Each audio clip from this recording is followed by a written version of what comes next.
be done. He's muted.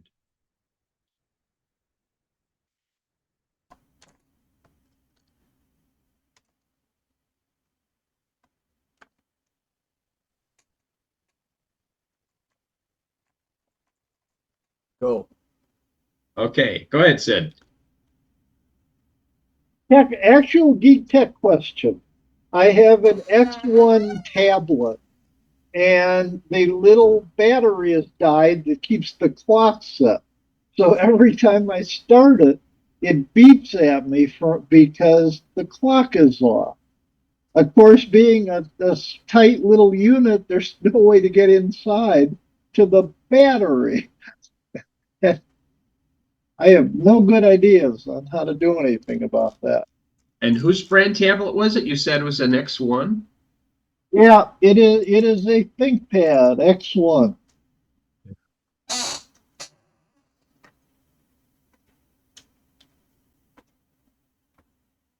It's going to say Lenovo. Do it.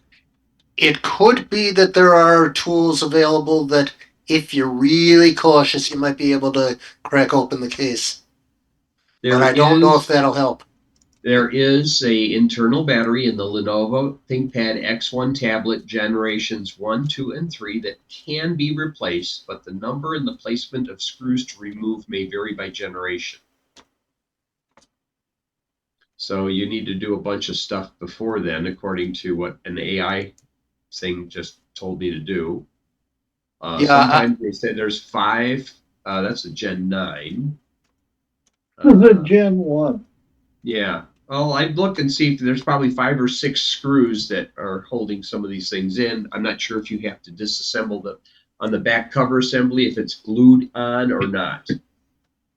I would look in the iFixit videos that they've got all over YouTube, and see if your particular model is covered. Then see if the iFixit site has a tutorial, which they often do, and they will sell a toolkit. I have done that with a Chromebook. And the battery replacement... I will take a look. Thanks, Bob. And the battery replacement was successful, so I do trust iFixit on this. The tools are pricey, but you can find cheaper knockoffs on Amazon. I just didn't like, Bob, when you said you might be able to crack the case. That's what I'm afraid of doing. You literally are cracking open the case. You're cracking the glue. Yeah, it's glued shut. Yes, in many cases. That's why whenever I've looked at some of the other tablets that are out there, I'm thinking, how easy is it to replace the battery on this? Or am I just going to be prepared to replace the whole unit when I have to? Well, you got to think of tablets very much like smartphones if you're trying to repair your own smartphone. And it's a case where if you open them up, you have to have something like an iFixit kit that has all the stuff to reseal it properly. Right. So don't just crack it open, think you're going to replace the battery and put it back together again. That doesn't just usually work. Rubber bands. Yeah. Holding it back on. No, Tim, the thing is, I'm a klutz to begin with. So as I said, when Bob said crack the case, that I had to change the bulb in my headlight. On my 2002 RAV4. Now, to do that, you remove this connector with 3 wires. Then you remove this rubber gasket thing. Then you squeeze and you take a clip glue off. Then the bulb comes right out. That's fine. You put the new bulb in there, except it won't position quite so that when I pull with the clip doesn't want to grab it solid again. You're nodding, Bob. Yeah. When you looked at the new light bulb, was there a rubber ring on the thing as a gasket? No. There should have been a rubber ring on that. And then when you took the old one off, there is no rubber ring because it's still stuck in the fixture. So you got to take the second rubber ring off, because with 2 rubber rings, you can't go in and turn it to lock it in place. There are no rubber rings for this. It's It look- got like 3 metal prong-like things that come It still out of has some sort of gasket to seal the bulb so that water can't get in from the back. Right. This is a big gasket that goes Okay. around and in. And it's one whole thing, and I've got that. It says top for the orientation. However, Okay. when I put that in, I can't get the wire thing to plug back in to the new bulb. Sid, you sound like me trying to replace the burners on my electric stove. By the way, on doing a smartphone or tablet, besides the gasket kit, you have to have a proper toolkit. And what they have is little plastic triangles that used to open up the original phone and tablet. That's what prevents you from cracking the case. Yeah, I have it. there's also a tool called a spudger, which may help in some Yeah. cases. And They you come in already both have plastic the right and stuff metal. to seal it too. I Because you have have that roll of alien tape. Yeah, you have the alien tape, that'll seal it back. I'm a geek. I can't say I'm great at handling the stuff, but I have every tool conceivable. I have a full set of every kind of torque size and all the other different shaped head things. So I've got those. I managed to open an old phone playing around because I wasn't worried because it was an old phone I wasn't using anymore, and I just wanted to see to open it if I could open it and change the battery in it. And I opened it, and I sort of got I got the battery out, and then I didn't bother to get a new battery because it was an old phone and I didn't care about it. But it looked like I could have done that. But yeah, I got the other thing with this headlight lamp is then you've got to reach in and you have to get your hand in, and it's sort of like twisting around to try to get in between the engine part thing and get to where that is. And then don't touch the bulb because it's halogen and it will Yeah. burn out if you. I asked a friend the question. They sell this I forget what, like grease stuff to put on the pins to put it before you put it back in. Silicone And grease. I asked my friend Lee about it, and he said, "You don't need it. There's already enough in there from the first bulb. You're not going to need more in there." Said its main purpose is just for next time when you need to get it out again. It will make it easier to get out the next time. Yeah. And the other thing I asked him, does it make sense to change both headlights at the same time? Because will the other one likely die at a similar time frame? Could. Well, Sid, now you know why mechanics get paid so much. Now, the real test to see if you have enough tools is look in your collection and see if you have a T4 security Torx. Hey, I do. I do. I have all the way up from 3.4 T5, I think to T8. Yeah, Nobody it's uses T3. Yeah, that's too tiny. it's the smaller ones that are less common. And by the way, some Chromebooks have down to T2. You're kidding me. It's like not even having a screw there. Just pull the board right out. Yeah. Basically, that's what I would do if I ever had to do that repair. Don't make it easy. You pull it right through the board and it would never notice because it's the same diameter as the test lead. Yeah, but the problem is, if when you put the new board back, you've still got to secure it. That's true. Although sometimes inside of these devices, they're thin enough, everything just stays by pressure, and they have padding. And remember, there's always alien tape. Or crazy glue. Yeah, you can also get sort of like very thin foam pads, which might be one-sided or two-sided sticky, Yeah.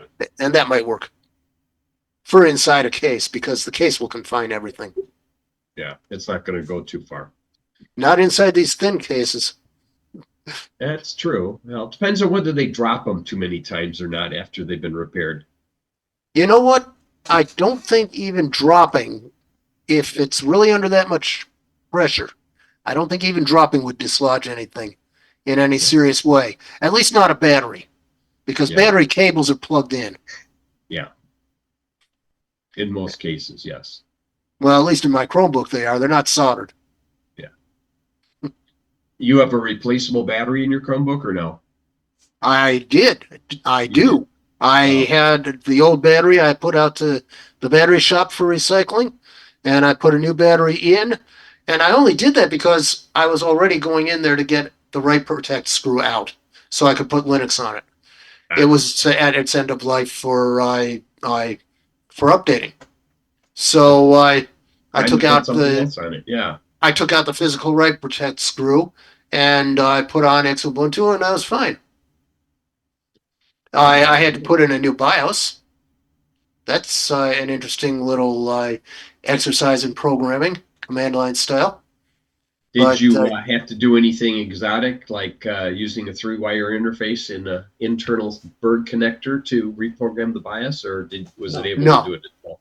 No, it's programmable. It's reprogrammable.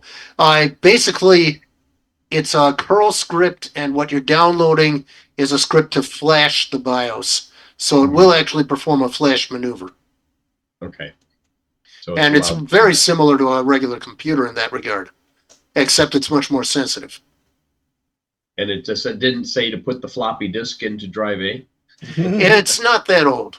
My Chromebook was only like about 2 or 3 years old. That's how long you get the updates. I have seen that message sometimes when we've had to flash BIOSes, like, oh, this still wants a floppy disk. Bob, I don't know what Chromebook you had there with 2 or 3 years, because usually it's 5 years minimum, and they've upped that to 7 and now 10 years. I don't think I've had this. I don't think I had this one for 5 years, but the model may have been a little older. It may have been around for a while at Amazon. Who knows? Yes, I mean, some Amazon sellers are selling expired Chromebooks now. right. Ooh, okay. That's It's something not- you have to watch for is when was it manufactured and what's the current year?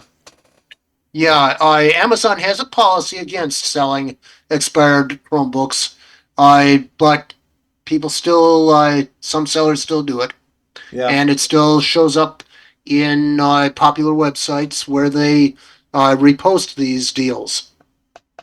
And if the deal looks too good to be true, it probably is.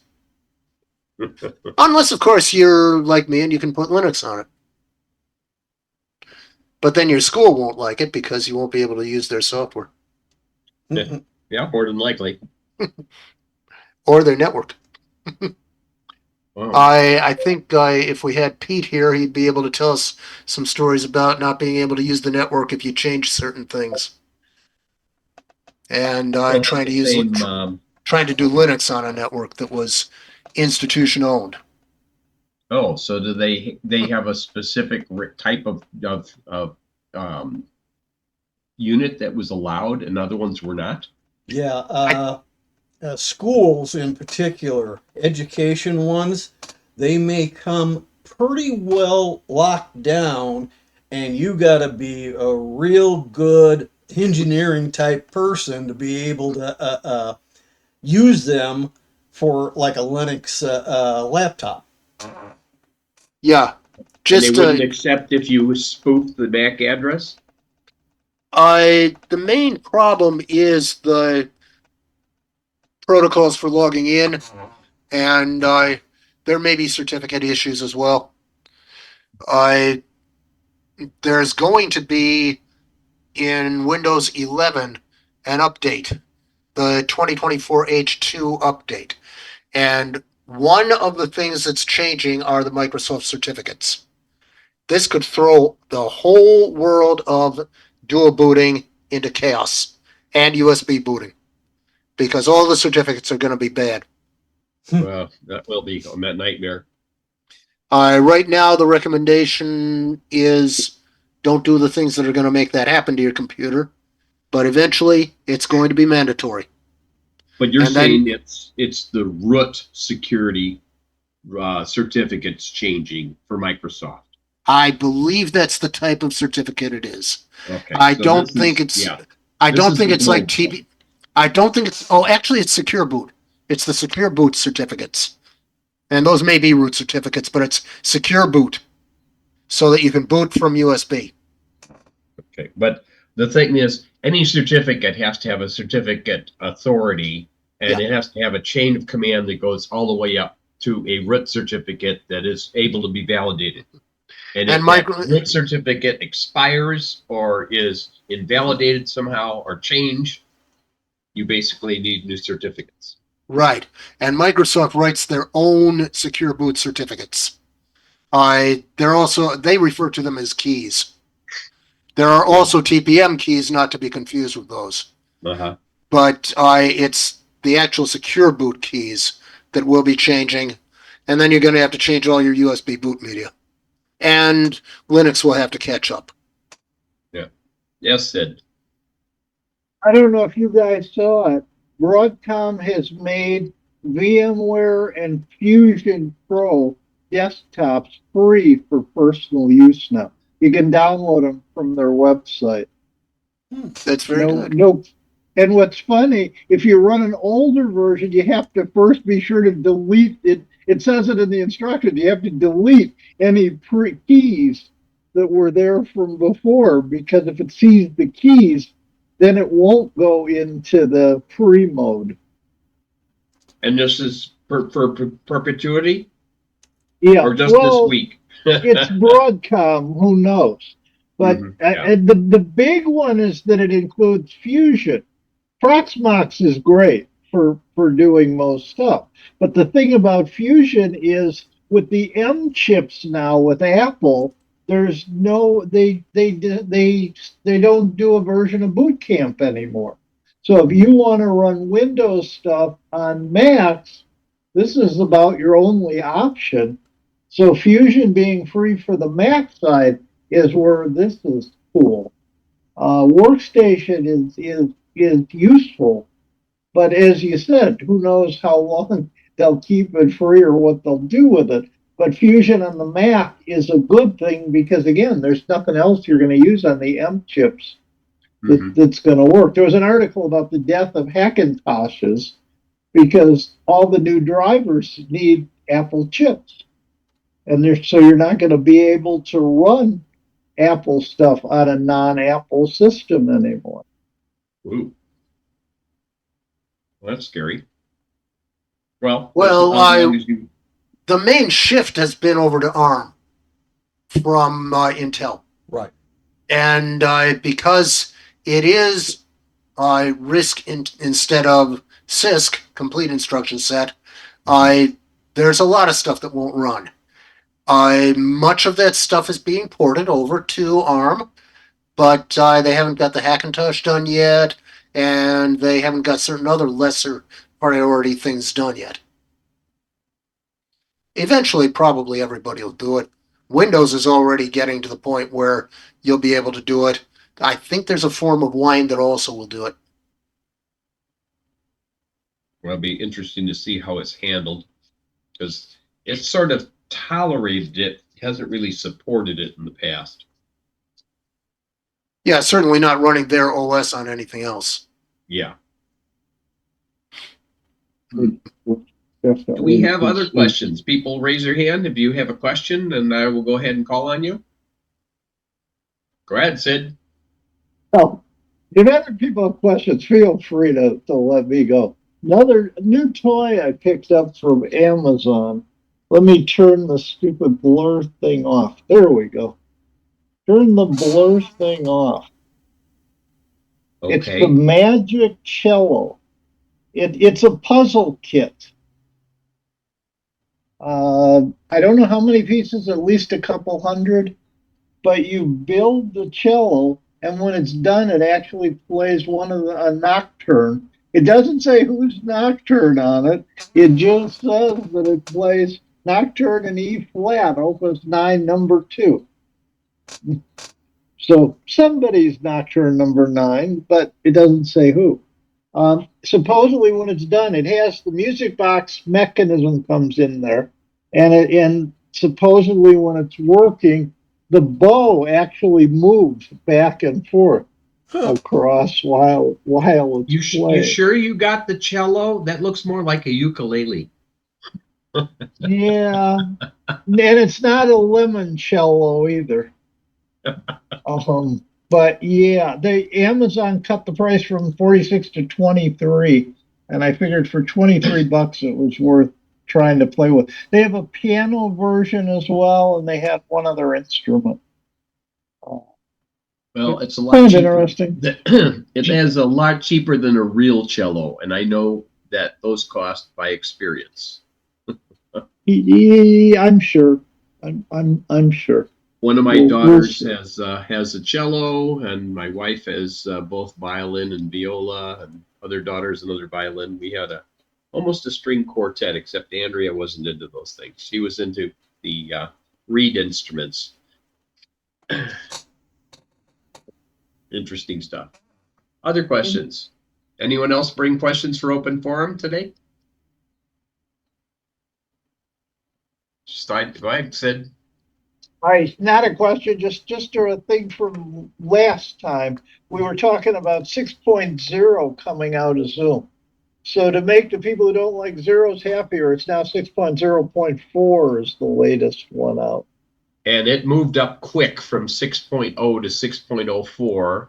And I happened to notice that I put in my email out that said, if you have Windows 7 or Windows 8.1, you should not update to Zoom 6 because it won't play. Yeah, but at some point in time, your old version of 5 may not work at all. That may be true. Okay. Although they're usually pretty good about dragging these things for a while. So we'll see how that works. Yes, go ahead, Sid. I'm having fun. I was put on something called Ozempic. Just to say, not weight loss. I'm a type 2 diabetic. But boy, does this stuff have side effects. I mean, the list of side effects is almost longer than the list of benefits. Well, it is. I thought one of the side effects was may cause death. Well, it can cause a certain kind of cancer tumor, evidently. But that's bad enough for me. Yeah. yeah. It can cause kidney issues. It can cause. I mean, the list is massive. The main ones are diarrhea, nausea, constipation, and something called Ozempic breast. And if all of those happen at the same time, maybe you're wishing for death. Yeah, like constipation and diarrhea at the same time. That's kind of bad. Yeah, we're not going there. I'm not talking about what I've had. They purposely start you at a really small 0.25 milliliter dose for the first 4 weeks for that reason, to hopefully lessen the side effect stuff. Then you move up after that. But and they didn't give you a hint of where the side effects might start at what dosage? I don't know. They don't even know whether you're going to have any side effects. Right. It's so they can't tell you any of that. They just basically say live long and prosper. Well, no, they don't say live long and prosper, but they could. But it was. I mean, it's enough stupid side effect stuff that if I wasn't having issues with what I'm taking, I probably would have avoided it. But on the other hand, given I've got to, they put me on glipizide. Glipizide is a diabetes stuff that's a weight gaining thing. You gain weight from it. And if you're diabetic, why give you people medicines that make people gain weight? That makes no sense at all. That's right. So Ozempic doesn't have that. What's funny is the company that makes it makes 3 versions of it. 2 of them are absolutely identical.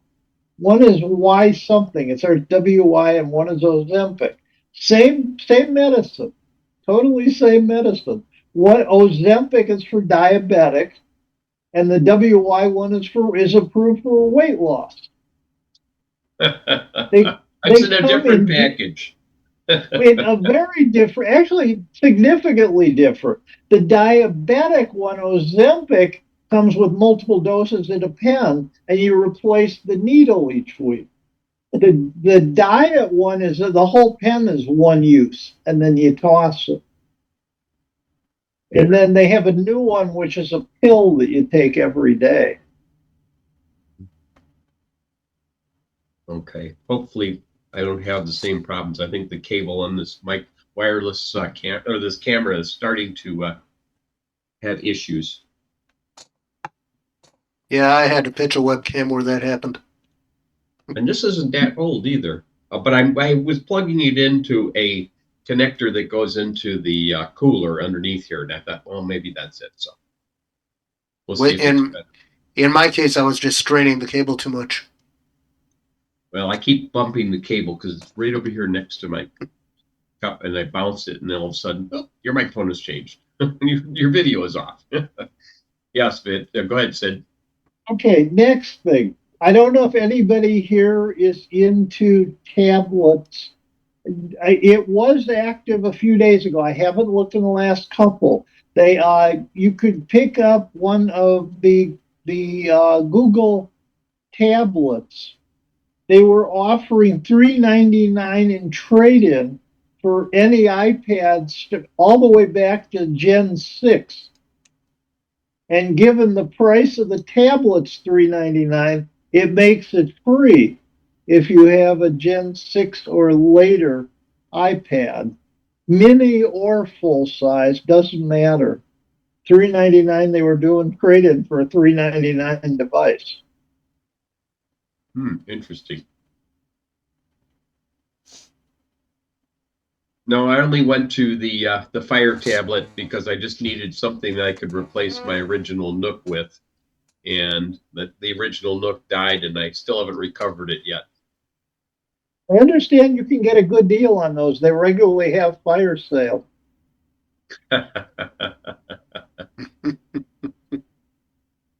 Mine didn't cost a lot to begin with, but I wanted one up front that did not have the additional commercials. So I paid extra for it. That helped. That helps a little bit. Although I did for the first time today, I think recently, Power Cycle, because it had some issues reconnecting and said it was reconnecting to Wi-Fi, and nothing's happened on the Wi-Fi. So I thought, let's reconnect you. I did have some interesting things that have happened around here. When I wasn't expecting it, there was both a brownout and then a power surge that followed soon afterward. And I thought, well, that's kind of interesting there. I wonder if I should let my local utility know what this thing was reporting. The brownout went down to 95.5 volts, which isn't too good. I don't know for how long it was. Wasn't enough to cause anything to crash that I had running, fortunately. But the more important one was the power surge that appeared, how many hours later? About 6 hours later, I had a power surge of 153.3 volts. That means across the mains would have been 300 volts. That's a one wire crossing another type of error. So I'm not sure what how they were able to generate that. Are you still running a Ting? Yes, I am. I still have a Ting unit. It's right here behind me. Yeah, I got an email from them saying, we've discovered that you can get better results. You need to move it to a different outlet on another circuit in your house. And we'll know when you do that. Why, does it have a camera that tells a picture what circuit it's in? Right. I don't I think don't so. know how they do it. Don't ask me, but they. I did put how did- mine on a relatively unused circuit. Excuse me. And so it's not sharing it with something like a toaster oven or who knows what other things could possibly interfere with it.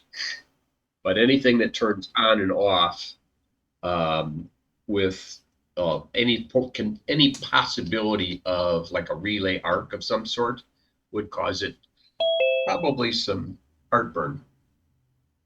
Yeah, speaking of this sort of surge and brownout, where I live in my apartment community, we have charging units for electric vehicles. And outside, between those charging units, which are several kilowatts, and my apartment, the outside wiring has a breaker in there. That breaker is old and it malfunctions pretty frequently, and it's a pretty regular occurrence that I get a brownout and a surge just about every morning around 7, 8 a.m. when people unplug, and the reverse every evening when people plug in. And management and their electrical maintenance people have not decided to fix it. So everything in my apartment is on surge suppressor battery backup. Yeah. Everything. I have AVR for the Comcast equipment because I don't want them saying I allowed it to get ruined. The hard part, what he didn't mention was the UPS he needs to run the electric oven. The electric stove I just leave to its own devices, the refrigerator to its own devices. One fridge has already died in here. Wow. And a microwave, but that was probably through long-term use. And I don't think it's more likely that, like I said, surges and brownouts.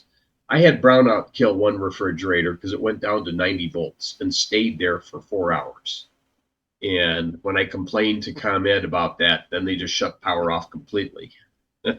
Yeah. Something with that.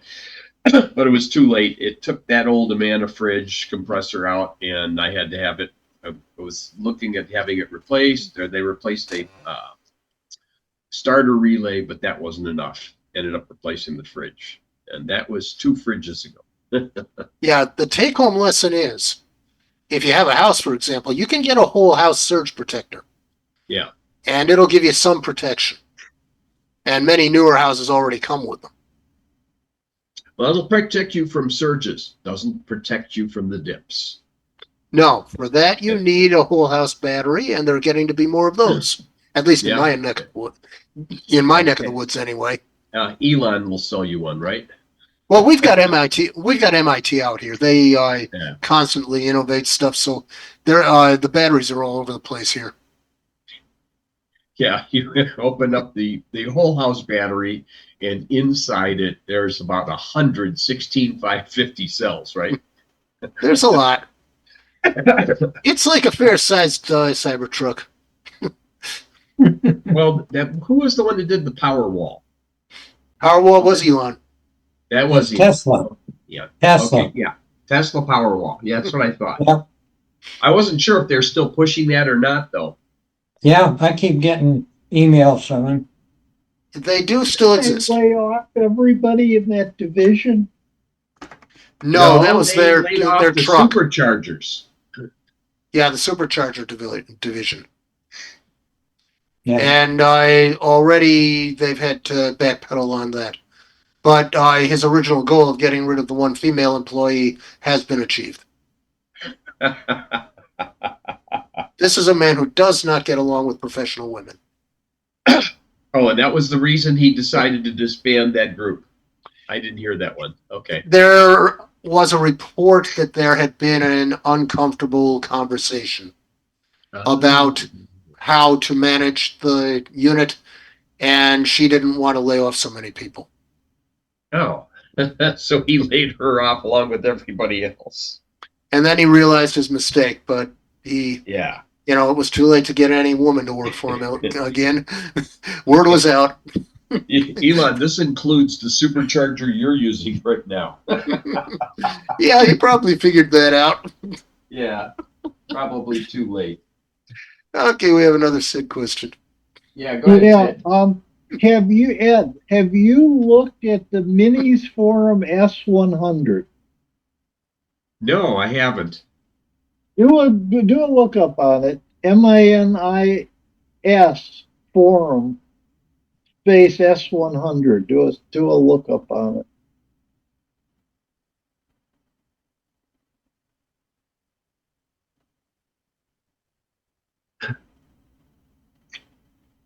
All right, a mini S100 forum. Okay, mini S forum S100 processor.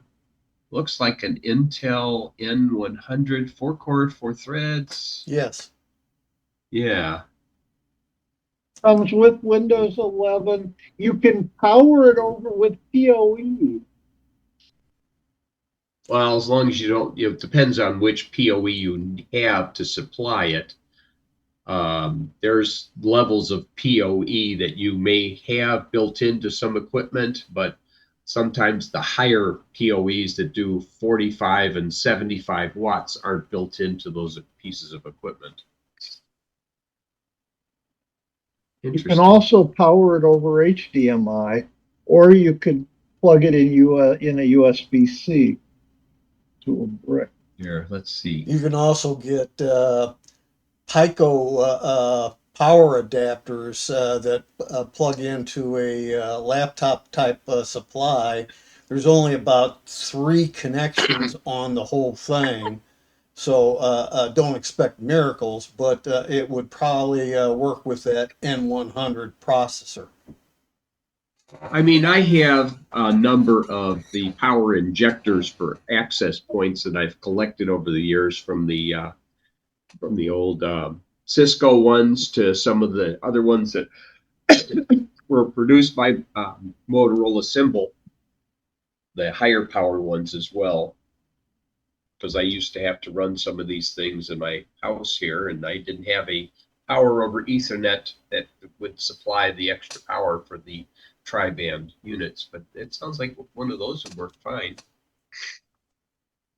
I mean, I'm not Plus, going it to has power 2.5 anything else gig off of Ethernet it. built in. Well, that means it probably is running less power than a Raspberry Pi. It is supposed to be real close. It's about 4 to 6 watts, I think. Well, because the Pi 5 requires a 27 watt power supply. Yeah.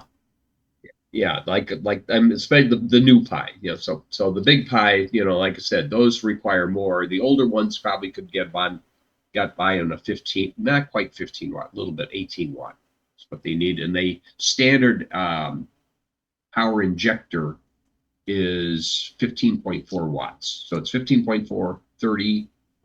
There was a 45, and then there's one 75 to 100 that's an extension to the spec. Well, But supposedly you're putting so much power down the Ethernet cable that you have to start to examine what kind of Ethernet cable you have, because some of those are 24 AWG, which is not designed to carry a lot of power. Right.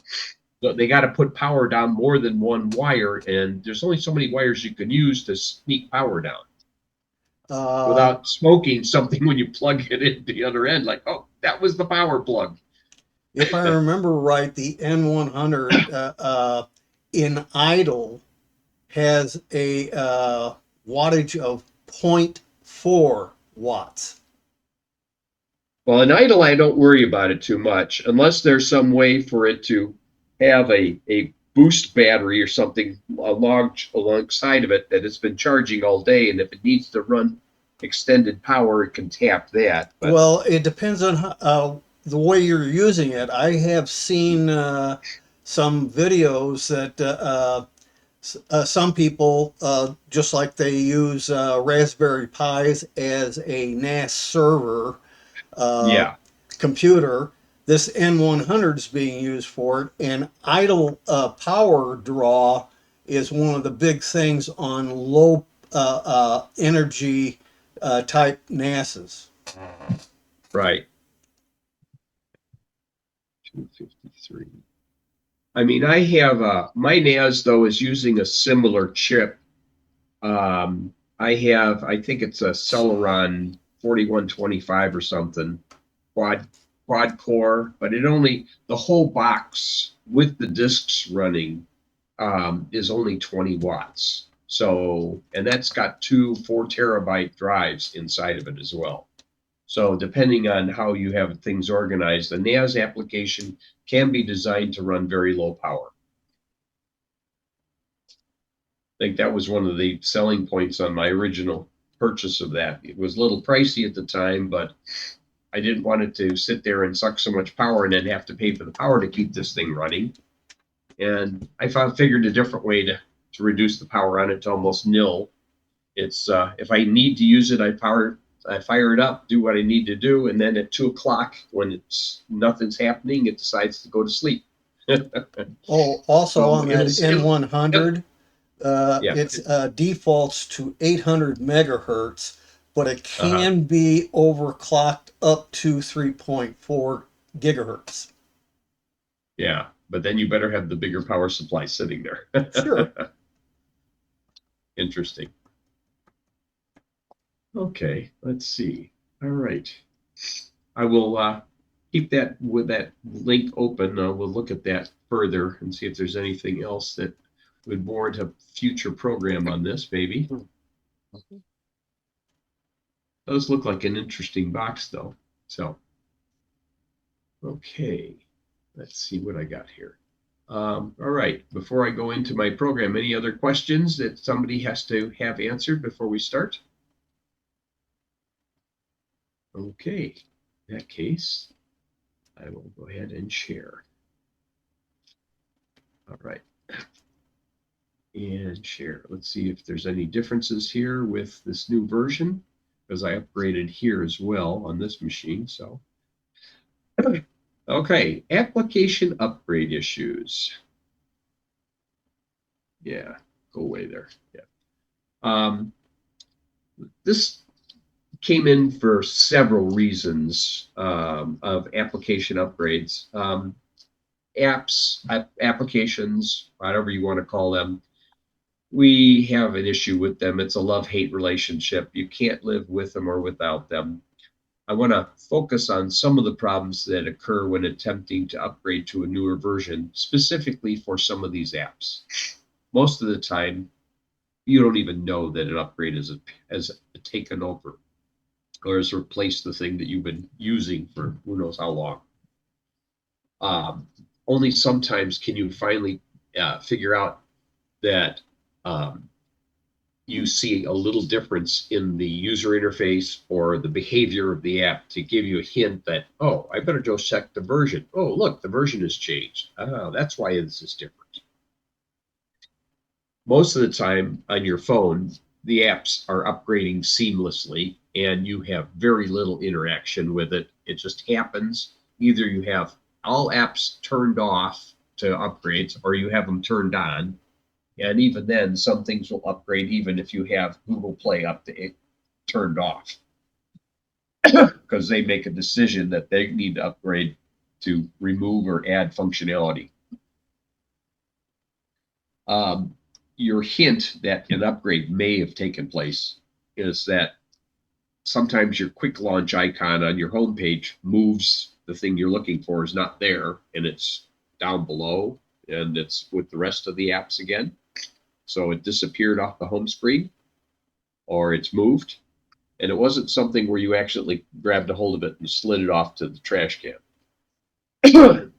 So typically when you have to add your app back up to the home screen, it's done an upgrade. Usually it's a major upgrade and not a minor one.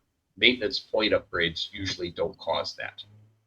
And your other changes could always be more subtle than that. The Outlook app on Android. That's one of my ones that I have a love-hate relationship. Lately, it's been hanging up, and I've had to power cycle the phone in addition to forcing a stop of Outlook, probably due to the massive amount of email that I've stored online, and it's causing it some gas. And it's got about 3.5 gigabytes on my phone tied up because it wanted to cache some of those messages. about ready to uninstall and reinstall it and see if that works better. So that's there. It bumped it. So one thing when I do a reset of the Outlook app, reset account is one way to reset and have it reload the information from the account. One of the things that always has changed is the sent mail sound, and it turns that back on from my default of none. I like to set it to none, and every time I reset the account, it changes it back. So recently I reset Android app, Outlook app, and I said, reset account, and I went to go try and change the sent mail sound. I was unable to change that sound. The portion of the app which allows me to set what sound is made when it does sent mail was unable. You couldn't get into that menu. So let's see. I actually sent feedback to Outlook via the feedback in the app, and they said, "Hey, what happened? I can't change the sent mail sound back to none. How do I do this?" And a few days later, there was another silent upgrade where it came through, and all of a sudden I was able to set that tone back to none again, which was my desired setting. So you sometimes can set your phone to manually update applications and then choose if the upgrade is the correct one for you. However, if you do that, you usually miss any of the intermediate upgrades. You go right from one upgrade point to the next new one, and you don't have a choice of which ones to look at or to try. And not all systems allow you to block updates. Like Blink, you can't block updates. It's automatic, and there's no provision for blocking updates. So if you want to have your cameras connected, you have to allow them to connect and do other things and do upgrades. And that can cause problems too. Last year, when I was trying to diagnose why clip storage to external USB was prone to error, I was trying to remedy a Blink camera dodge by resetting my sync module, which then tried to download a new version.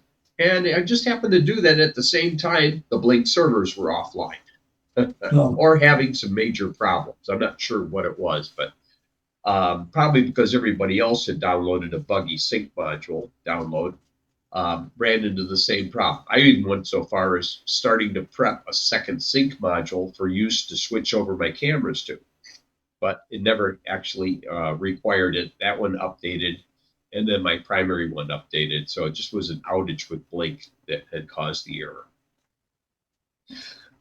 But that's something you can't go in and change it. Now, they don't change the version on Blink that often, but I saw it go from a 15.something.7.something to a 16.0.4, which means there was some numbers in between there they didn't use. Other upgrades that might not be so easily remedied. Intuit decided some time ago to sunset a desktop product known as QuickBooks Premier 2021 Desktop with the associated payroll service. The notice that it was being sunset was only seen in the application, and I never got an email that said, by the way, this is going away. I know you purchased this through TechSoup, but no, did I get an email on this? No, thank you very much. The person who normally worked with this was the financial secretary, and she had some health issues and was unable to communicate this to me prior to it getting closer to the sunset date. So, trying to find a replacement, it suggested that we move to QuickBooks Online. Excuse me. Either a basic or advanced. And I examined the offerings, which would initially indicate that this might be a suitable alternative, but unfortunately, it's not quite a drop-in replacement. The online QuickBooks product could only support one company file per license. The desktop version that we had, even though we only had one user, could support up to 99 company files. So because of the way we use things, I would need both a basic and an advanced online account to merge two company payrolls sharing the same EIN number. And this wasn't shown. I looked, and this is the only kind of offerings that were shown on the upgrade sheet for Intuit. I had to do some manual searches to discover that there was a thing called QuickBooks Enterprise Gold Edition Desktop, which basically was our product with payroll that would work the same way that we were currently using. And that's the one we've switched over to, albeit at an expensive cost, but it's actually not as expensive as it could be, since they include payroll. Other issues, Microsoft Outlook. I've mentioned this several times that people who use Outlook.com accounts and using older versions of Microsoft Office, I was using 2016 Pro, it would reprompt for the Microsoft.com credentials each time Outlook was launched, and sometimes multiple or continuous prompting for the same password was noted. And this machine, while I had this meeting open, has prompted for the password again, complaining that it has temporarily lost connection with Microsoft and it wants my password that it already has in my credential manager. I've cleared the saved credentials in Windows 10, but that doesn't fix the issue. And there's some other patches that sometimes work but then fail. Because Microsoft is considered Office 2016 end of life last year in October, they aren't really interested in solving the issue, as I can see by both other people that complaining about the same problem. Additionally, they changed in 2023. They also changed how Outlook attachments would contribute to the space used on OneDrive, and over 5 gigabytes of storage used. This would keep Outlook from sending mail. Well, I'm one of those people where I had that much mail saved online, and all of a sudden it was not going to be receiving mail. So last year, in I think it was February, I purchased Microsoft 365, which allows me supposedly up to 1 terabyte per user. That solved the space issue. But as the reprompting finally became too objectionable, I decided to perform that dreaded update. It told me up front that you got to uninstall Office 2016 first. So I had my test machine, and I uninstalled my 2016 Office, thinking, well, I can reinstall it, I hope, if I need it, and then reinstalled the local apps version of Microsoft 365. It was still able to use all my current email folders online, and it also looks like it's using my Outlook.ost cached email folder that was still on that machine from the Office 2016. So it didn't re-download 10 gigabytes of information that's in that OST file. And the user interface is similar, but it's just enough different to be a pain. A couple little nuances I've noticed with it. Even though my Microsoft 365 says I have a terabyte of online storage, when I go to the Outlook account, it seems to think I'm an educational user and shows a limit of 100 gigabytes. I don't know if I'll ever reach that limit, but I may have to do something else that indicates I'm not an educational user. I purchased my own subscription. Check it out. Fix it.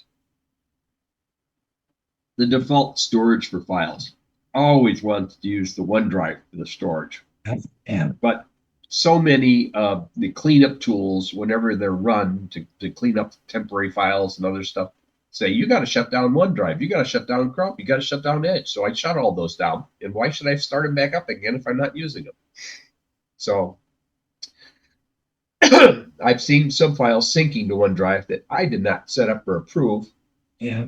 So there's some things that are going on in Microsoft 365, which automatically must have gotten triggered by installing this on the machine. I still do get emails reminding me of photos I've taken that were copied onto OneDrive. The memories from this day, I don't know how to turn that off, but it's still going for some reason. I'm not sure which machine is sharing these photos and caused this to happen, but I'll find it. Now I will turn it off. I'm still looking ways to change the default user interfaces. If I could change some of the lighter colors, which are very hard to read on most screens, I will discover that. Also, if you ever consider switching to the new Outlook, they do warn you in a little pop-up that says, if you try this, you can't read PST files anymore because we don't support that yet. So I have PST files, so I'm going to say no to the new Outlook. And you ask, where is this little switch for the new Outlook? It's this little tiny thing right here in the upper right-hand corner. Try the new Outlook right underneath the X to get rid of that. I figured it was safe to share this screen with you because it's nothing but my junk mail folder. And that is my presentation. Now, let me see if I can send this to the right people. And what do you think of QuickBooks Online? I didn't try QuickBooks Online because we're already using at least 3 or 4 company files. I'd have to get 4 copies of the license. Oh, really? And then you're paying a monthly charge of, you add the monthly charge. Desktop, the online is, every time you put a transaction in, you gotta key it in. You can, but it's just got a lot more, well, it's got so many more steps that the desktop does automatically, so. Well, the other thing that I saw with QuickBooks Online was that if you, the user interface is not identical to the desktop. They tell you that. It's different because it's a web interface. Okay? So now you have training that people may have to take to understand how to do this. You can have an app that runs on your laptop or your desktop that makes it look closer to the desktop, but it's still different. So it's not a perfect replacement for desktop. And when they start saying, here's 3 different training modules that come with the advanced product that you should take for your people, I'm thinking, I don't have time to do this before the sunset date at the end of this month. And you're right about Outlook. Now I'm having to reprompt so much now. It really is difficult to do things, I did, you do a lot of reprompting, especially this last month. I mean, it's, oh my gosh. Well, the nice thing about it was that I was able to find, let's get this, I'm going to send this out first before I do this and hit send. Okay, it's in the chat.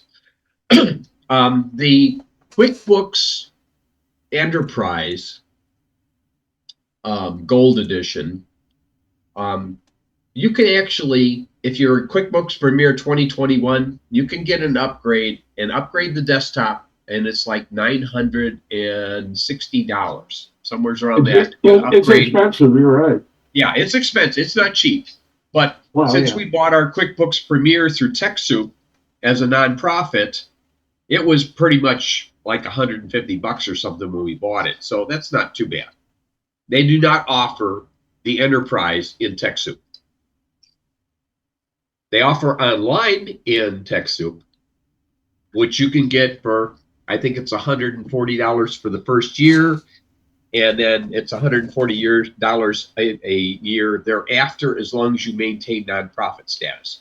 Otherwise, it's that $50 or $75 a month for the for-profit corporation per company file. Well, our enterprise runs about $5,000 a year. Yeah, for everything. Well, the nice thing about the enterprise and for nonprofit, if you do the gold, they throw in, it costs more. So the gold was $150 a month or something like that. Anyhow, it would cost for 1 year $1,900 to move our 20 some odd employees, including both our church and preschool, to a QuickBooks, and we could keep basically doing the same thing we're doing with the same payroll because we share the same EIN number. If we upgraded the desktop and kept with the old payroll, which had so much a month, so much per user, it would have been $2,800 a year. So it was cheaper to get the bundled with the gold and have it all together. Is the gold their cheaper version of Enterprise, or is that the more top of the line? Enterprise has silver, gold, platinum, diamond. Okay, silver is desktop with no payroll. Gold brings in payroll. Platinum brings in some number of users, like 20 users, and then Diamond does more like 150 users or something like that. I don't remember the exact number. Yeah, it's the number of users that you actually need to simultaneously maintain or make changes to common databases. We probably have the Diamond one, I guess. Yeah. It gets quite expensive quite quickly. And there's no every 2 guarantee. years you gotta get a new, you gotta get the new version, because all of a sudden, they stop servicing the versions that are 2 years earlier. Well, they're talking about already this 2024 version may be sunset in 2027. But the question is whether they're going to keep a desktop version around at that point in time or force everyone to go online. Oh, well, Yeah, I don't think that's going to work, because I would hope it doesn't work. and lawyers and accountants aren't going to go for that. That's for sure. Well, I think And lawyers and lawyers and accountants. Oh my God. one of them is called the accountant's version. I'm not sure. Is that the Diamond? Is that the one you're talking about? Well, that's good for the guy. That's like a duplicate one that the accountants can go on. Use your VPN and go in and work on the client's server. Yeah, and depends on where you want to store the file when you first upgrade your QuickBooks. The one thing nice about this QuickBooks, I was able to install it on the machine that still had the QuickBooks Premier 2021 still installed. It didn't require me to uninstall the one and install the new one. Well, you want to have everything on one server, because if you're making entries on there for the client and it's not going on the client records, that's true. So you only want one set of one set of QuickBooks. Yeah, the one thing it did do is said, I'm going to convert your company file. So we put a new name on the company file, put an additional designation, said this is the 2024 version of this.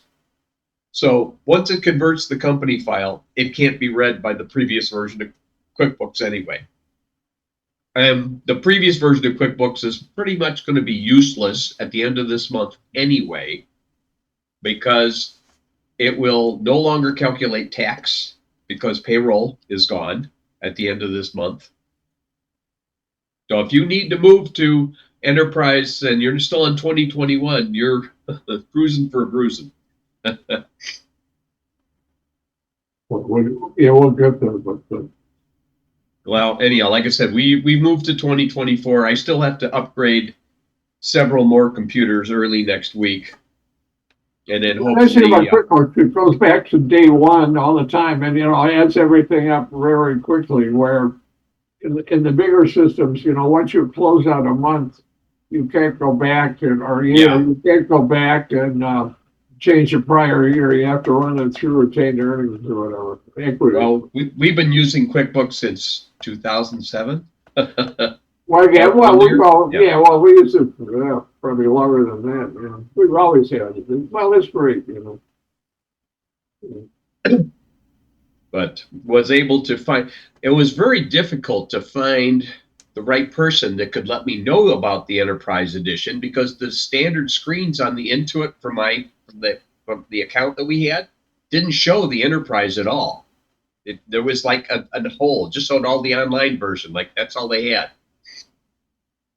Well, we have a guy that comes in and loads the the newer versions of everything into the server. Well, I found the right We don't place. mess with that. Yeah, I found the correct one, and was able to identify this is what we want, and was able to contact them and pay for the upgrade, and it put it into our camps record. That's just online where it maintains your QuickBooks license information. So click, click, click, download. It's a gigabyte download, yes. And installing it, turned it loose, and said, "Okay, what's your new? Give me a company name and go point me at the backup file or the live file." And I gave it the backup, and then it converted. It says, "I'm going to convert this over and make a new one." So it took it from the backup and worked like a champ. Our problem now is we got a big new Xerox machine, and they're having trouble getting it to work right with the server, and it's it's quite a a lot more than we figured, I guess. Well, I only had one problem. I had to get this working before the end of the month. Well, and make sure that the last payroll we got worked. the Xerox, and it's kind of useless because it's not connected right. And Well, you Xerox can still also helps look it. at a different machine. We've used Canons, and they seem to be okay. Yeah, well, we have a couple of smaller ones that we use, but we thought, well, let's get a big, big Xerox one, and now we can't get it to run right. So, Well, is it under support still, or is it out of support? I'd have to, I'd have to talk to the server guy. Yeah, we What do you have. have? We were able to purchase a Canon printer on a lease for like a 4-year lease, and at the end of the lease, an extra $1, and it's ours. All I know is, the Xerox is not working right. We can't really use it. Yeah, it's still their machine. Come get it. So we got two smaller ones that work fine. Yeah. Any questions about the presentation? Excellent, excellent. Very good. Your excellence is always there.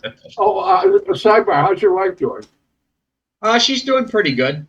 She just went in. I think I may have caught this cold when we went down to Northwestern on Friday. I was wearing a mask, but unfortunately, I happened to eat something I got from Panera Bread, and I probably picked it up there.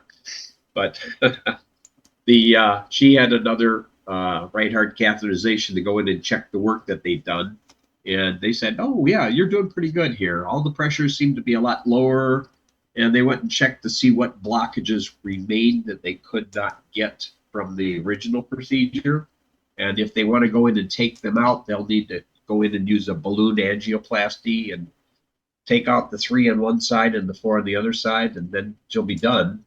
But they haven't called us back yet to give us the results. So we're still waiting for the doctors that said, "Hey, we need to have you come in so we can talk to you about your next option." So she's coming along then. Oh yeah, she's still in cardiac rehab, so she goes boy. and plays on a treadmill, but she's got a lot better, a lot less of the shortness of breath issues that she had to begin with. And she's driving herself now, so I don't have to drive her everywhere. Thanks for the concern. Any other questions? I'm glad for her, and we're glad for you too. Yeah, well, yeah, it'll be my turn next. Oh, fun. Yeah. Come on, you're modest. Yeah. Any other comments or any other? You want me to look into this S100 thing, or somebody already got a canned presentation already they want to present? I don't see any volunteers. I'll take a look at it and see if there's enough in there for a presentation and see what it might possibly lead to. But it does sound interesting. I mean, I've always been interested on the PoE capability of some of the remote processing entities, because that's a lot easier way to put something where you need something like a remote camera, which basically is almost like a Raspberry Pi with a camera remote, outside and it's, doing some of the stuff you want, either you cut down on the processing power and do it with a lower speed network so it doesn't use up battery like Blink does, or you put the whole thing remote and run a network cable to it and power it outside, and then let it go ahead and do all the processing it needs. So the difference between those two methods is simply how well are you at recognizing what moves through the field of vision. Can you do anything in real time to determine, is this an animal? Is this a person? Is this just motion? That's one of the reasons that Ring cameras probably use more power, because they got more processing. It's trying to digitize this information and send it to a server for analysis, because it's not doing all of it up front. But I suspect that my Q technology is closer to a Ring camera than it is a Blink camera. And so some of the other items too. So any other questions we got? We can still have time yet. I may have to do a little less talking, let somebody else do some of the talking here. I may have to go grab myself a Kleenex and excuse myself for a bit. Is there anything else that you guys want to discuss tonight? Go ahead, Tom. You need to unmute. Well, I have a general question on the Samsung S24 Ultra. And that's I just recently picked it up. And for the life of me, I'm having trouble trying to figure out how to transfer the photos from the phone to a PC. Does anybody have an idea of what I'm doing or what I should be doing?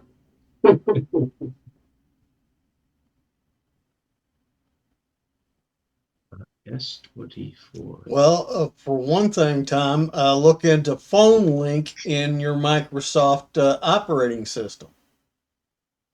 It supports Android phones easily. It can be supported of iPhones, but it's not as easy. Okay, well, let me, I guess, rephrase the question a little bit. I was able to transfer have the phone recognized once and transfer the photos. It's recognized it as Tom's phone, which is what it's called. And for the life of me, I cannot have it recognized a second time. I don't know what I have done or turned off or what it's not recognizing it for, why it doesn't recognize. You know, the wire's there. It does know when I plug it in, it beeps. It recognizes the thing has been, something has been plugged into a USB port, but it doesn't show up on the list of. Okay. Okay. I know what you're doing now. You're plugging in on the USB port. There is something that pops up on your screen, usually in the notifications, that they'll say USB charging is enabled. Okay, but there's a pull down on that little menu, and you can pull down and say, I want to use file transfer instead of USB charging. Okay. And it's on the phone that you do this, not the desktop or laptop.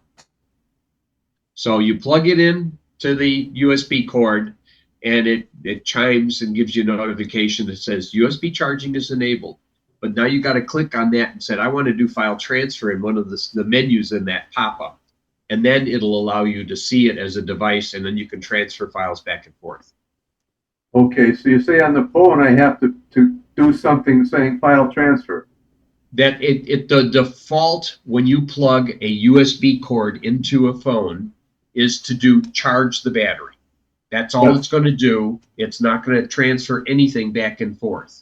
If you need to do anything more than that, either using it as a tether for Wi-Fi or some cellular connection, or if you want to get files, those are options that are on that same charging menu that says, oh, you want to do file transfer? Click on the file transfer. and it'll allow you to do file transfer then. Okay, where will I find that menu? It's on the phone when you plug it into the USB connector. So it's a notification that comes up on your phone.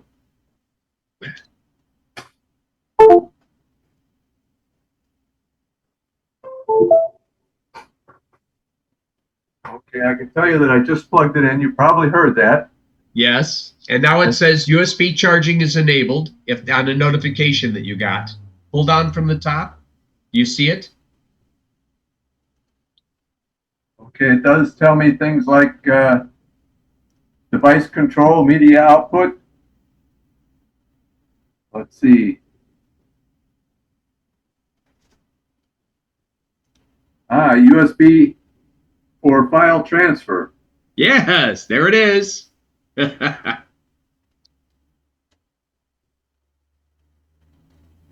And all of a sudden, you'll start seeing another entity on your Windows Explorer that shows the Tom's phone and the subdirectories that are underneath it.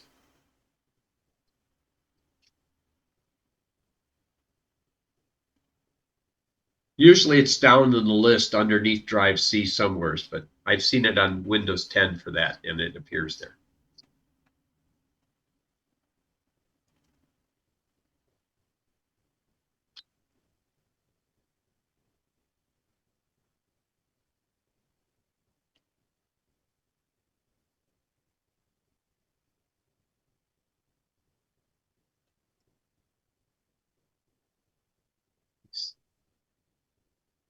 Yeah, okay.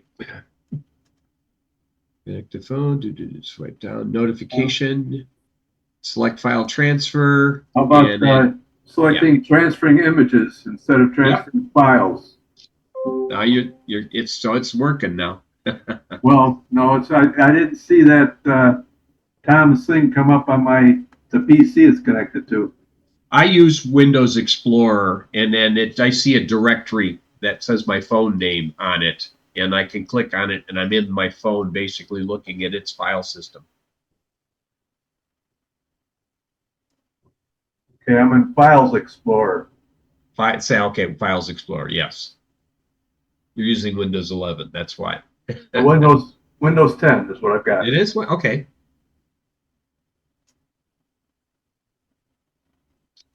File Explorer, and it should show up down under this PC. If you expand some of the things, you'll see your phone show up as a entity. I'm looking there, and I see all the drives that I've got connected. And I know that that's where I saw it originally. Uh-huh. Did you have this open before you plugged in? Yes, I did. Do a refresh on the display, just in case it needs to be refreshed to show everything that's changed. Okay, so I clicked on desktop, so all that stuff went away. No, I do the little circle on the File Explorer that says redisplay. Inside of File Explorer, there's a circling arrow that is refresh, and you have to click that. Yeah. Otherwise, the other option is close File Explorer and open it up again. Yeah. Okay. There's no circle, so I get out of File Explorer. Well, it's not a circle per se. It's a tiny thing at the end of the quick access box, right next to where you would select refresh quick access or search quick access or whatever I'm selecting. If I have this PC, I can say refresh this PC, and it will redisplay whatever the item is that I've selected on the left-hand side.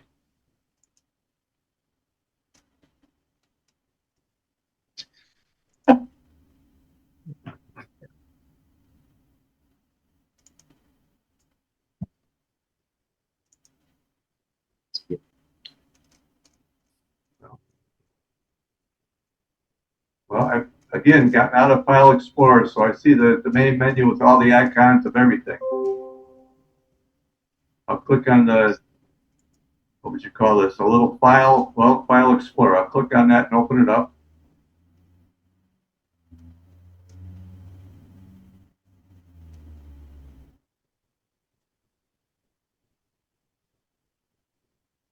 click on desktop. That opens up all the different disks that are out there, the drives. All right. So it should be showing up in this. Let me click on Tom, which is not what it's called, but usually it would show up in that. Here, I will show you what happens. I don't have a Samsung.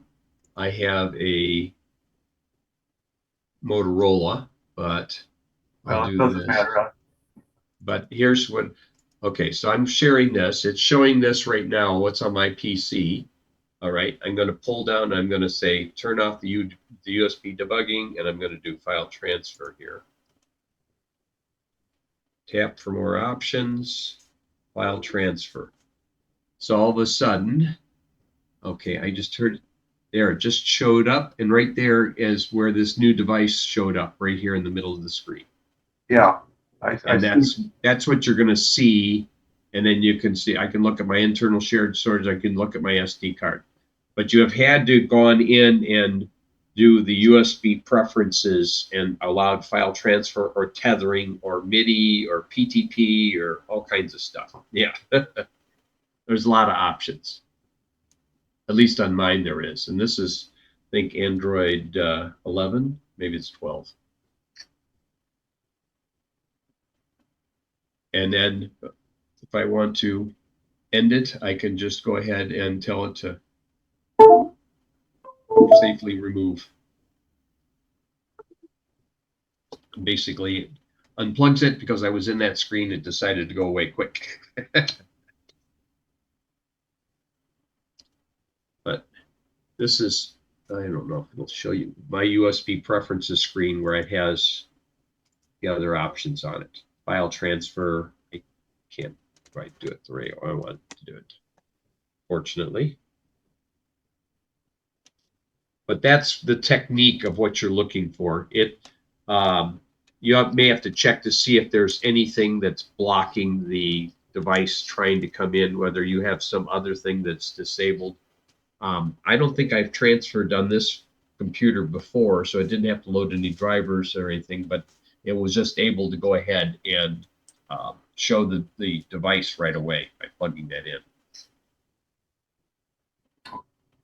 But you still have to do, every time you plug it in, you have to change whatever mode it is that you want to do. If you want to do file transfer, you change the file transfer. The other thing, if you're doing pictures going back and forth, the other thing I've done is, depends on which picture manager you're using. Are you using the Samsung picture manager or using Google?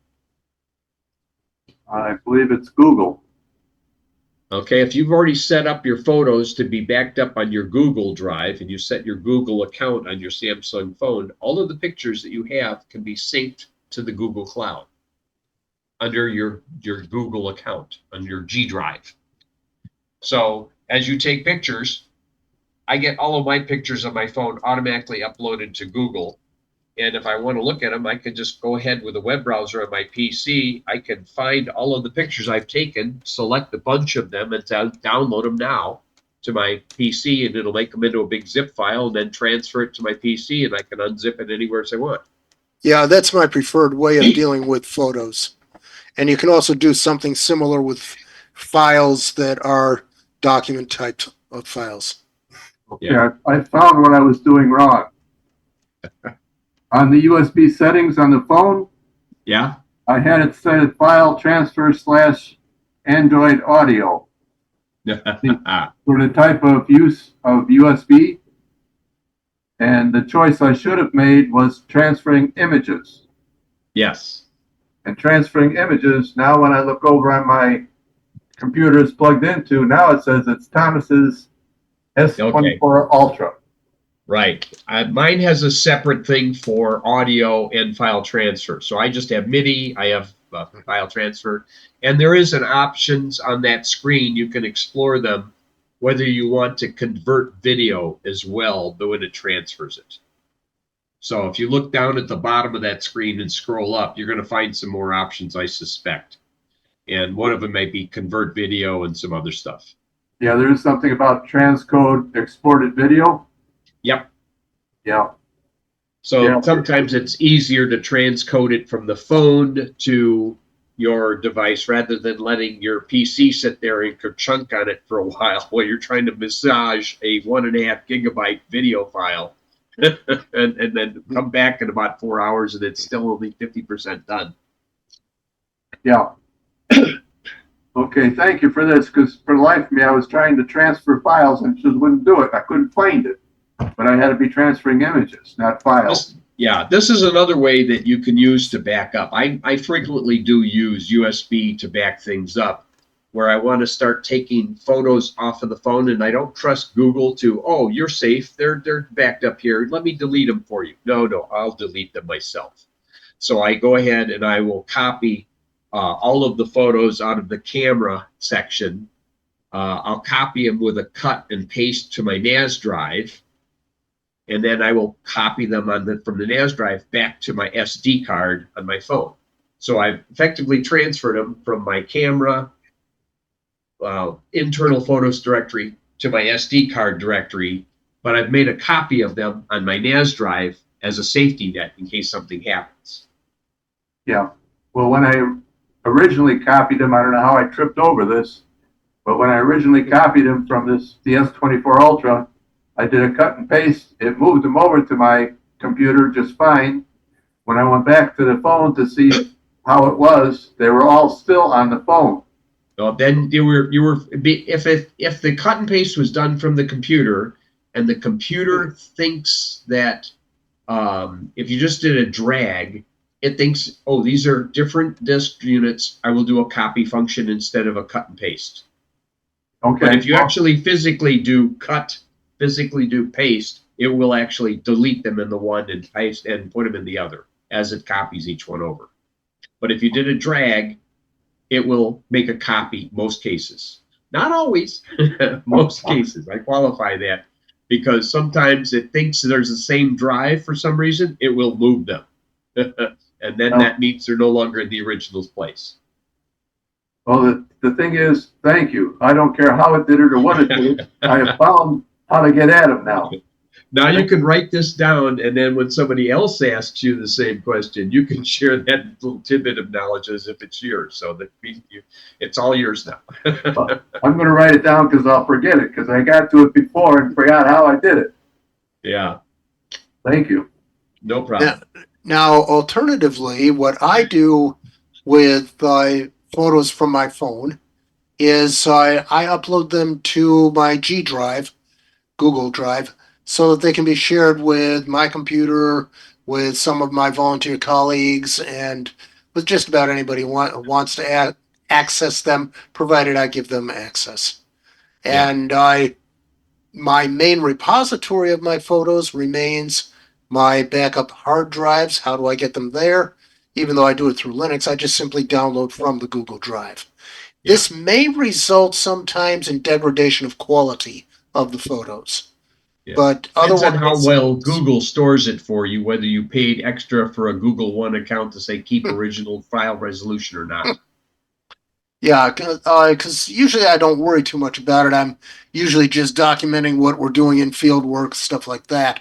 There aren't any actual portraits of anybody that I want to have in big raw image format. And since you're recording much higher resolution with this brand new S24, you'll probably run into the size demon from Google Drive at some point in time in the near future. In which case, my suggestion, the easiest answer is Google One for $20 a year gets you 100 gigabytes of storage.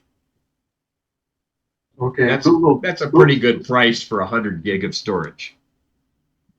Okay, should I not use Google and just move it somehow just directly into the D drive? No. Google makes it so you can share it to any device you have in the future, or anybody you want to share it with has got a Gmail account, and you can share it with them and they can get it and whatever. It's easy to share it to when I need to share something to my grandkids and my children. I can just put it in a shared folder, drag them over there, and say, "Hey, here's some new photos from vacation." Boom. Okay. And they'll stay there as long as you have storage. But I mean, their standard storage, I think it's either 15 or 17 gigabytes of storage, including your Gmail account. So depending on how much storage you have for documents, Gmail, and photos, it all adds together. When you get over, you get close, you'll start getting nag messages from Google. Like I said, Google One, you can either pay by the month or you can pay it for an annual. At an annual thing of $19.99 a year for 100 gig, that's not a bad price. No, that's not. Okay. Well, thank you for the help here, guys. Okay. Yeah. My storage is sort of legacy with Google Drive, and I think I have about 22 gig, but it's close to your numbers, Ed. Yeah, I just was getting close, and I said, what the heck? Let's go ahead and bite the bullet. I'll pay for it now as long as I'm doing so well in the stock market. Well, we that's hit no a new joke. record yesterday. Yeah. Yeah, that's no joke. Some of us are doing pretty nicely. But in any event, my use of Google Drive doesn't extend anywhere near what somebody who has lots and lots of photos and big high-res photos would need. So I can stick with the free product, but I can understand a lot of people couldn't. Yeah, it's not a bad option. I just decided to do it because I was getting close and I didn't want to worry about it. Let's just do it. I know one person who was a real estate agent, and she had an iPhone, but she had a Google Drive, and she did everything through Gmail. And she had, this is years ago, she had 20 gigabytes of stuff 10 years ago. Way back when, and then Google was complaining, I'm going to stop sending your messages. She's complaining, I can't send email to anyone. Says, you're going to have to pay for storage now. Or you're going to have to delete emails. I can't delete those emails. No, it wasn't real estate. She was in insurance. That's what it was. Insurance. There were some large files that she had to send back and forth for insurance. That's what it was. I think most people who use their accounts professionally are going to end up having to upgrade. Yeah, at some point in time. I mean, if I look at the other. With Google, I have photos going back to 2006 that are up hanging around there. With my Outlook account, I probably have an equal amount of stuff. There's at least 10, like I mentioned, there's 10 gigabytes in my OST file. That just tells me what's spending online that's available. So yeah, I'm using some online storage, but it's probably the better use for storage where it's an immediate copy I can get to if I need to on just about any machine. I can log on to an Outlook or a Gmail account, pull what I need down, and then transfer the rest, and we're done. Yeah, I use both cloud storage and a local client for email, and I have to retain an awful lot of email because of government benefits. Oh yeah, yes, Sid, you had your hand up. Yeah, just related to that, probably one of the best deals on cloud storage is if you have a subscription for Office 365. Yeah. Yes. Single, you get 1 terabyte of storage. Family, you get 7 terabytes of storage. Right. As long as you have all those other users still you. Right, yeah. You get 7 ones. Yeah. But those are terabytes. It's not a bad deal. And that's $100 a year for the annual subscription as well. So, I mean, that's not a bad price either. Like I said, I've done both of those. And it's my way of, after so many years of getting it for free, think, well, I'll support them by giving them an annual subscription now, and maybe they'll leave me alone for a while. Well, that's great for people. That's great for people who use the Microsoft products, but there are those of us who just use free products and are just doing things for personal use. Yeah. So, well, I was using free use of TeamViewer until last month, and then TeamViewer decided, I think you're a commercial user. You're like, no, but you see who's actually running these TeamViewers? He's a retired plumber. yeah. But I didn't speak their language. I should have put it in German for them. Mm-hmm. And that was the reason for my presentation last month with the remote access. Yeah. So I will look at these S100 stuff as well, see if there's anything that we can do there. Yeah, Anybody? that's the other option for those who really want to set up a home server or a NAS server. Do self-hosting, but you have to be sophisticated enough to use something at least as technical as Proxmox. Well, the question is, like I said, most people that are doing this are going to install it and forget about it and then not do any updates to it. That's one of the advantages of a purchased NAS versus a free NAS is you're going to get automatic security updates and whatever, and they're kind of cognizant of some of that. Of course, if you have less risky behavior, I don't have anything coming into my NAS from outside the internet. So the internet doesn't have any access to my NAS. Anything that goes on, it comes through one of these computers first. Yes, Sid.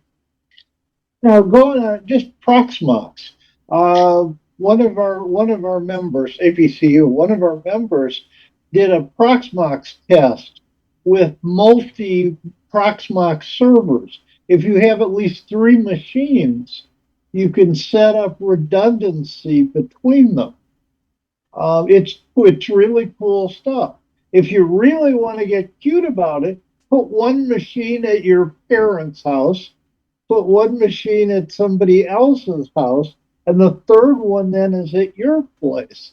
You then have multi-location redundancy, and if any of the machines dies, it will route with the others in real time. It's cool stuff, and it's all free stuff on top of that.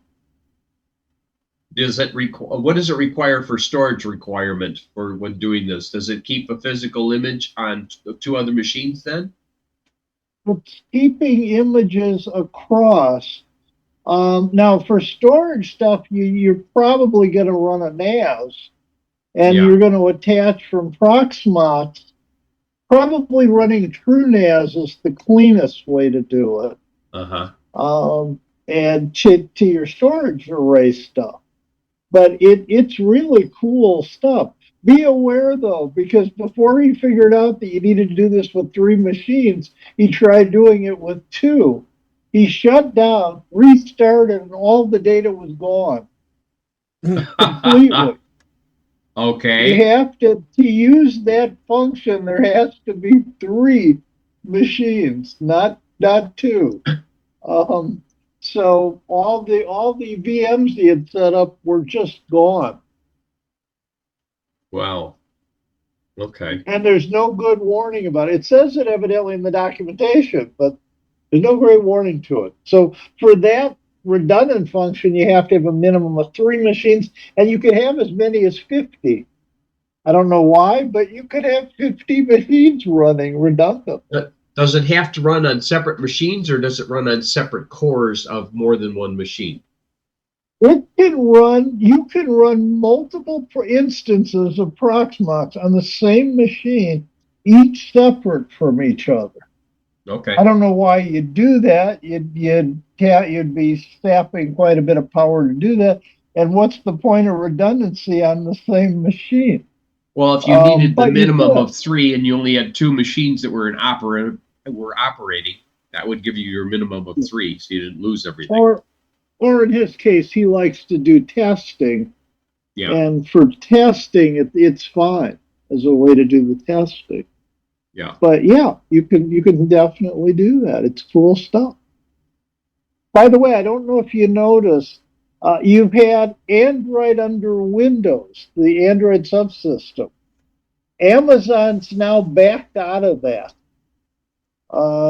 They're no longer supporting it, and in the official version doesn't use Google Store; it uses Amazon Store, which is going away, or has already gone away, or is going away. It didn't affect me in the slightest because I found a way. I recompiled it. Mine runs the Google Store, works just fine, and I didn't have to worry about that. But interesting. But yeah, so these big guys, Amazon, Google, they don't care. They drop stuff we're not going to do that anymore. Sorry. Yeah, discontinued. I'm sorry, you're still using that. Yeah, yeah. The you were talking with Google One. They, as of June 20th, is it? The VPN's going away. You sure it wasn't just because Microsoft made the VPNs go away? No, no, no. Google said not enough people were using it to matter. Wow. Well, that's okay because researchers, there's been an article posted about it that can break in to any VPN unless it's A, running on Linux, or B, running on Android. Well, I've depends seen- on how the I've seen VPN some of is it. done, okay? Because you're all discussing VPNs that have some component running on your computer.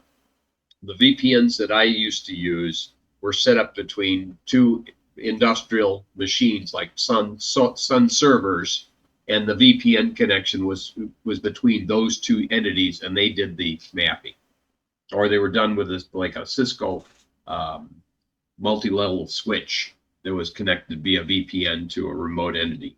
Those are a lot more secure than the VPN solutions that you are implementing with half of it in your computer and half in a remote computer.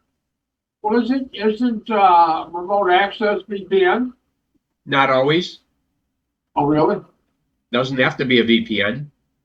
Oh, really? It could be packet-based only. It could be unsecure. Oh, Or Depends on how much remote security you want to access. pay for it, what kind of encryption you want to spend on the VPN. A virtual private link is nothing more than a way of making it look like that computer is sitting here next to me here on the same subnet. right. Okay? The way of how it's implemented has multiple ways of being implemented and multiple layers of security. A VPN, by its own nature, does not imply that it is a super secure solution. It can be made into a secure solution, but just because it's called a VPN doesn't necessarily make it that secure. Yeah, you would need a VPN with end-to-end encryption. Yes. And I then how many bits of encryption? This vulnerability apparently all they have to do is get into your computer at your end, and unless you've disabled a certain option, you can they can do whatever they Right. want to do, but they do Mhm. have to have access to your end of it. Mhm. And they actually are saying it happens at the destination end, which would mean if you use a VPN service, you have no control over it. It's at Yeah. their end; they have to have the security. Yeah. And But by if the you- way, many of these servers that do VPNs that you can subscribe to are using Linux on their servers. However, they have not secured their Linux in this way before. They probably will now. And how many of those services are in China? Actually, things like NordVPN are not. But there's a lot of them that are using Chinese servers. You can use Chinese servers, or you can use Oh, servers in yeah. other countries. Well, isn't a cloud version of VPN in a sense? Well, If you're VPN using the cloud or whatever? VPN services. VPN and the cloud are not really strongly connected. VPN uses a private channel, not the internet. That's all these, like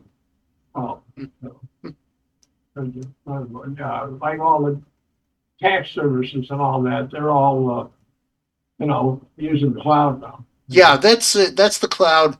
That uses actually they use their own private connections too. They use dedicated connections to their servers. And many of these are end-to-end encrypted, but you have to check to make sure. And they would not have the same issues as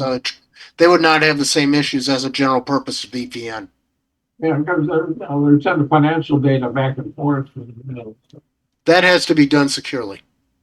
At least they should be doing it securely. Any But that- tax, Well, yeah, they do. any accounting and tax The software, IRS wouldn't allow it without. any accounting or tax software that doesn't do end to end will be out of business, toot sweet, with a lawsuit. Quite likely. Well, no, they're, well, yeah, I mean, yeah, no, they're, the Quite likely. IRS, regulates all that stuff. And again, if you're doing something that's with your bank, that's likely to be a fully encrypted connection, and it will not have the same characteristics as these general purpose VPNs. And since I use Linux a lot, if I figure out how to disable that switch, that feature, I'll be just fine. Well, that's right. At least for now, At least for now. until that backdoor shows up again. Until the new backdoor shows up, because some guy's been contributing for the last 8 years into Yep. some Bob, and he said, oh, guess what? I'm going to spin on this and retire, and I'm going to sell my code to somebody else. Yeah, Here's things the have backdoor happened. I put in. Yeah. Things have happened. Well, that's But, right. You know, with the tax stuff, we don't use the cloud because we're afraid the IRS is gonna, be able to get access to it. If it's out there in the cloud, they're gonna, so with, you don't want clients thinking that the IRS are gonna get access to the data. Terry, the IRS already has it. They got it through your power line. The IRS is entitled to some of these things which are tax related. So they have all the records that they need. They have all the personal data. Yeah. And if they wish to do an audit, they can get even more. Sure can.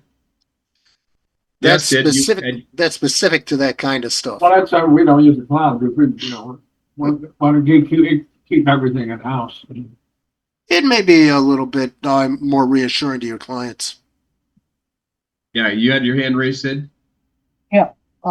Three quicks. A lot of the services like Chrono Desktop use, instead of VPNs, use SSL, which is mainly what financial sites use as well. It's mostly over SSL stuff. Well, as long as you have a patched SSL and it has the right amount of encryption, that's the same kind of encryption that a VPN would offer. However, the only thing the VPN also does is it disguises your source IP address as well. That's the thing that the VPN offers that isn't in SSL. But if you want a secure link between you and another entity, and you don't care that they know where your IP address is because it's public anyway, go ahead. So. Yeah, I mean, if you're talking to your own bank, hiding your IP isn't going to really matter too much. They know who you are anyway because you had to authenticate when you log in. And if you're using nothing but the Onion network for all of your stuff, then they're going to look at you closer anyway because you're anonymizing everything. I mean, it's how paranoid you want to get. I have Surfshark. They're stockbrokers, And Surfshark will let you do they have stuff going back and forth all the time, stockbrokers. Stockbrokers are crazy, Terry. You just have to realize that. When I first saw a bunch of guys in the trading floor and they had all of these sheets printed in about like 2-point font, just so somebody looking over their shoulder couldn't read it. I don't think they could read it either. Okay, but they had to print it that small. But anyway, doctor prescription, they write them so that only the pharmacist knows what they're writing. Yeah, I know that language. That's another weird world because every year people die because of those prescriptions because they're misread by a pharmacist and end up getting the wrong medications or wrong dosages. And that's every year. There's a certain number that die from that. They got their own language from the doctors to the. And that's why pharmacists go through the training they do, and there are better pharmacy schools than others. My daughter happens to be one of those now. So, and I used to be in the pharmacy business. That was one of my original companies that I worked for, was writing pharmacy systems. So yes, I'm very aware of all of what the encoded SIGs are. That's My- why you I do check medical what the billing. doctor tells you you're gonna get, and when you receive it, it may be not the actual generic version, but the original version, and you make sure it's what you're supposed to get. Yeah, You I mean, there's a take the pill checkbox so you know. that says "Do not substitute." Okay, if you want the original, do not substitute. It's real simple. And Basically, making that- sure you get the right stuff. The doctors and the pharmacists do talk to each other because there's frequently nobody can read the doctor's handwriting anyway, even though he faxed it in. So yeah. Well, that's true, but no matter what you get, you always look at what it is, and you can look online to verify what the pill is supposed to look like. And the pharmacist does the other checking that says, okay, here's what else I know that you're taking. Okay, I'm going to see if there's any drug interactions because you got 14 doctors that are all prescribing different stuff. And they're going to find out you take these 3 together, it'll kill you. So, yes, they watch out for that kind of interaction as well. Something the doctors can't do or don't do. They don't always look at the side effects on some of the things they prescribe. And That's all good if you got just one pharmacy. If you have one pharmacy. Oh, that is true. If you have multiple pharmacies, you got things all over, then you're supposed to let somebody know, here's the other things I'm taking. Yeah. And This is I all, take this is 12 all different changing. medications. I let my doctors know what I take, and I do verify each medication and what the side effects are for everything, and if there are interactions between us. That's, No, there's it's actually software you can purchase yourself that would check all the interactions if you wanted to go that far. And they break it down to the components of what's in each drug. Yeah. And try and see if there's interactions with the things that were used to make that drug. Oh yeah, they go You down just that. go to WebMD. They have an interaction checker They on do their too. website. Yeah. Yeah, you can do it that way. You can do it that way this too. This is all changing. Express Scripts, Blue Cross, the big insurers, all prescriptions have to be electronic now. They I was won't about to accept tell you. a non-electronic prescription. I was about to mention that mine are electronic. I am on a Blue Cross Medicare Advantage plan. Yeah. And do the pharmacies kick back to the doctors for writing prescriptions? No, it's the drug not companies allowed that at do that. all. If they do that, then people are losing licenses. Yeah, They can't. The pharmacies don't kick back to the doctors for writing prescriptions. It's the drug companies that do that. Drug companies do the things with the doctor and give them samples. That's where you're going to have the most likelihood of that But happening. the money is gone now. They used to bring in these big lunches and do seminars in great places. The government's cut back now. They can't do more than something like $10 per person. So now you're lucky to get a calendar from the drug company. If you paid for it, yeah. Well, they could take them out to McDonald's once a year. It costs about $10. It costs you more but I than mean, 10 they if you haven't used checked. to rent out Morton's and places like that. Yeah. They can't do that anymore. Nope. They Yeah, can't- we had a steak. They used to. Go ahead, Bob. I was just going to say we had a steakhouse in my area where a lot of this would happen sometimes. Go ahead, Sid.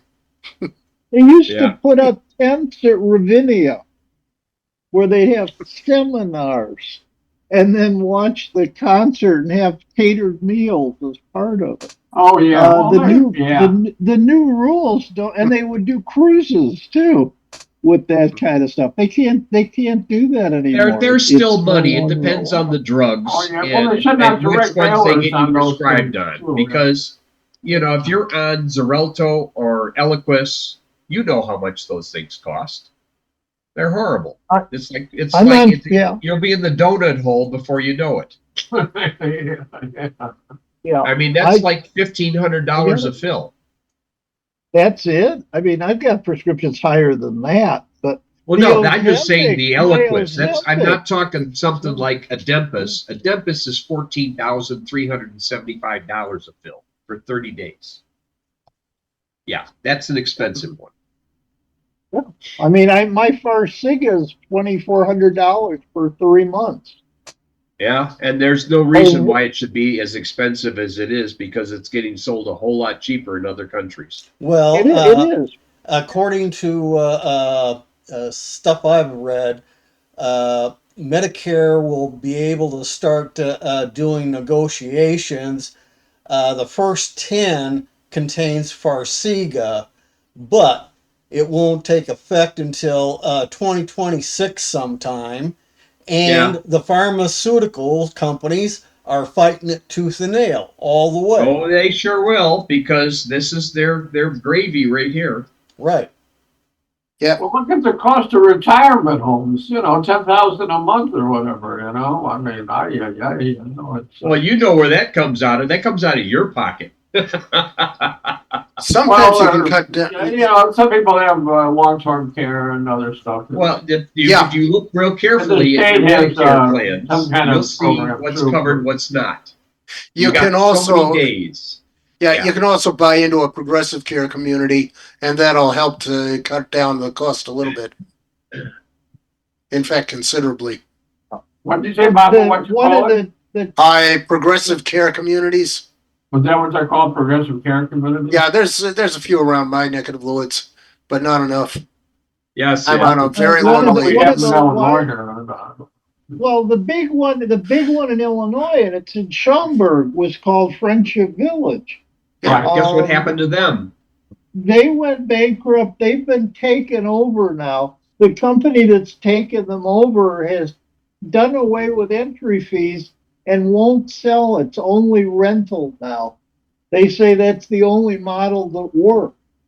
And if you everyone want who did buy choices- into it and tries to want to sell, they don't get anything back on it. They've lost all that. They get their money back that they put in, but it's over 16 years. Yeah, Yeah. and you're not going to It's live over long enough to get it back. 16. Yes. Well, the estate will presumably somehow be along. But I love that they're paying it back over 16 years to get that money back. Are they get these people to sell their homes for, you know, financing the, you know, the retirement homes or whatever, you know? And then they try and kill them off so they get the, you know, somebody else in the bed, yeah. Well, you just have to save money on the funeral expenses, Terry. You have the super inexpensive one where they stand you on your tippy toes and drive you in the ground with a croquet mallet. Yeah. Well, the way to save money there is And cash yourself out to go to retirement home, yeah. to save money for that is to offer your body to science, and then they have to cremate you, and you just get your ashes back.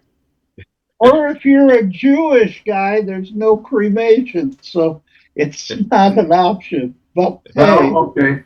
Oh, my family Oh, is another answer. all in Oh. Waldheim. Well, you sure the gasoline is too expensive to do self-immolation, so you can't do that Well, either. But yeah, my family's all in Waldheim, and Waldheim is so old that none of the congregations that originally set it up exist anymore. So unless you're like most of my family that has perpetual care, it's a mess in there. It's really a mess now in there.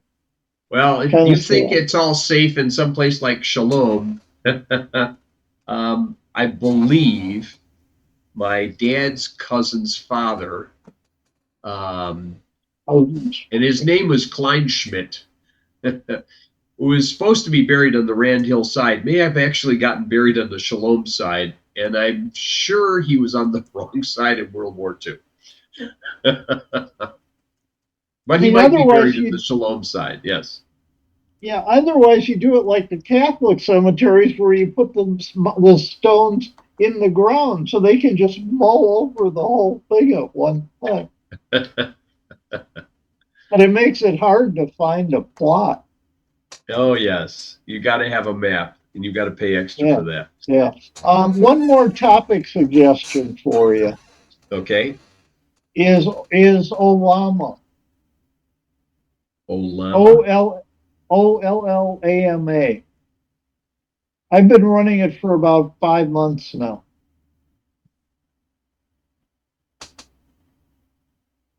Okay. Oh, this is, I think you were talking about. This requires a little bit of, needs like a lot of memory, doesn't it? No, Large no. language Although model? for best results, you need a fairly powerful GPU. But it works Okay. without that. It's slower for its Yeah, well, on my output. machine, But it it might lets you come back run with an answer like a 2-year-old would. Yeah? but it runs on your local machine then completely, which is a Okay. really nice thing. All right, I'll put that on my list too. And that's Olama, not Obama. No, I got it. OLAMA, large language model. Yes. Yeah. Okay. Well, thank you very much for having we've been here with the meeting, and I'm glad that all these people could attend. Thank you very much. And hopefully, I'll have another nice subject next month for and send you an invite, and hopefully it's the same. Best of health to your wife too. Thank you. And if something comes up, I'll let people know if I have to cancel for some reason. I'm sure. Well, hopefully she'll be fine. Okay, thank you very much.